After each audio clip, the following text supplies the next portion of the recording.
Netflix purchasing Warner Bros. Is a good thing. Let's talk about it. Netflix is buying Warner Bros. For $82.7 billion.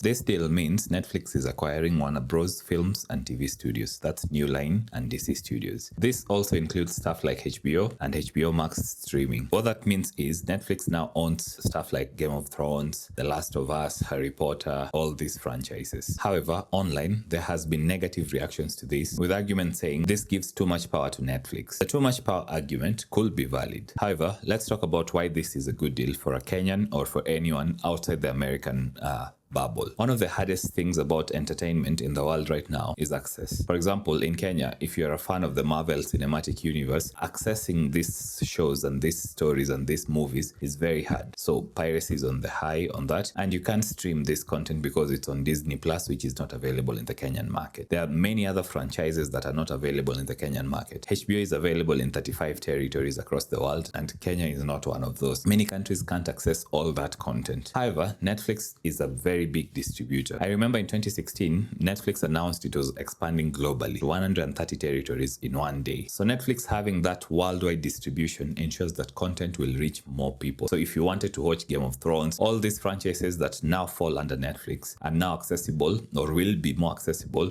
ideally, to more people across the world thanks to this ownership. When access to content becomes a problem, people get other means to access this content. That's why piracy has been on the rise. There have been arguments that streaming has become sort of cable. So you pay for Netflix, you pay for HBO, you pay for Disney Plus, you pay for Amazon Prime, pay for Apple TV and all that. This sort of buyout by Netflix ensures that now you have one bigger library of content if Netflix implements everything right. So you'll have one library where you can access so much more content, which means paying for that library feels like a better deal than paying for this library and another library. I hope Netflix gets that pricing right. The best thing, however, for someone living in a country like Kenya where access to content has been a problem is that now the challenges of accessing content are greatly reduced, because ideally one subscription will give you access to much more content than before. Another thing that this acquisition changes is the dynamics of the market. MultiChoice has enjoyed a very strong grip of the market. For many Kenyans who pay for Netflix, the idea of paying for MultiChoice products or even paying for something like Showmax changes, because if you are paying these services to access content that's now coming to Netflix and Netflix has a bigger library, ideally you will change your mind to pay for Netflix alone and have a bigger library. What do you think?